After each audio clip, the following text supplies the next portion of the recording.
Bonjour chers enseignants, le but de cette capsule est de vous expliquer comment déposer de la documentation dans les travaux et devoirs de votre Google Classroom. Alors pour ce faire, vous allez aller dans l'onglet Travaux et devoirs, puis vous allez cliquer sur le bouton Créer et ensuite sur le bouton Documentation.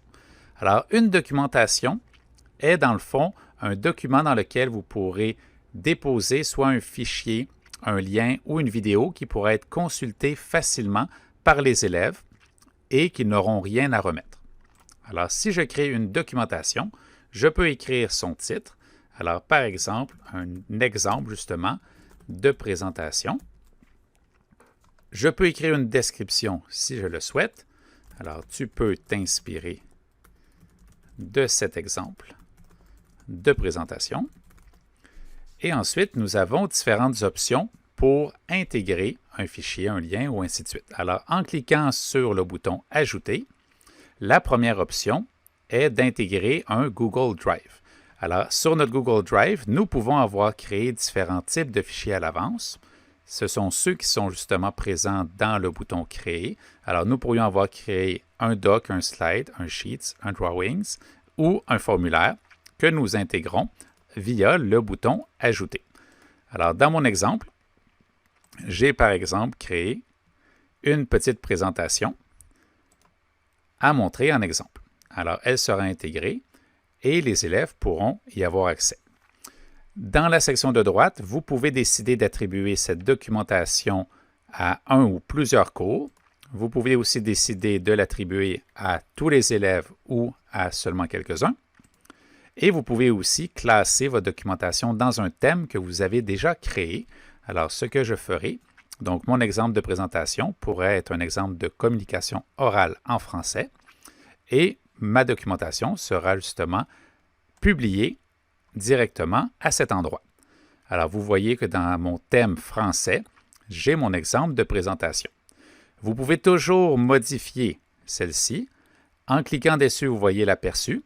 Et en allant cliquer sur les trois petits points verticaux, vous pouvez cliquer sur « Modifier », la supprimer ou copier son lien.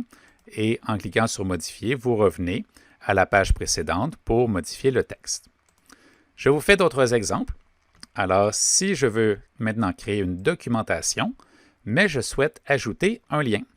Alors, par exemple, j'ai trouvé un très bon site que je souhaite présenter à mes élèves ou garder justement en réserve pour qu'ils puissent y retourner facilement.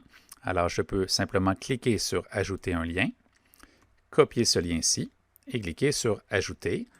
Alors, je pourrais mettre un titre, donc « Site Clément vous enseigne » et ensuite leur indiquer « Consulter cet excellent site pour réviser ». Ensuite, je peux décider du thème. Alors, par exemple, je pourrais le placer en mathématiques et je le publie. Alors, les élèves, encore une fois, s'ils souhaitent accéder à ce lien que vous leur suggérez, ils n'auront qu'à cliquer sur le lien « Partager ». Alors, nous pouvons aussi, dans la documentation, ajouter un fichier qui est présent sur votre ordinateur. Alors, par exemple, j'ai ici une liste de verbes à étudier cette année. Donc, je peux glisser le document PDF, l'importer et le garder en réserve sur mon Classroom pour faire en sorte que les élèves y aient accès en tout temps. Alors, je pourrais donner un titre, donc « Verbes à étudier » et dans cet exemple, je ne donnerai pas de description. Je classerai cette documentation dans les documents de référence qui seront disponibles tout au long de l'année.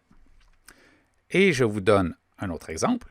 Alors, dans les documentations, nous pouvons aussi ajouter un lien vers une vidéo YouTube. Alors, soit nous effectuons une recherche directement dans la fenêtre, sinon, nous pouvons trouver une vidéo dans un autre onglet et ensuite simplement copier l'URL et ensuite cliquer sur la vidéo que nous souhaitons ajouter. Et encore une fois, donc, par exemple, nous voulons que nos élèves puissent réviser une notion à travers le visionnement d'une capsule. Alors, c'est une bonne utilisation de la documentation ici. Alors, vidéo sur les nombres décimaux. que je placerai dans le thème mathématiques ou que j'aurais pu placer dans le thème semaine du 1er au 5 juin si c'est la notion qui est vue cette semaine. Donc, on vient vraiment identifier encore plus clairement les outils de documentation auxquels les élèves pourront se référer.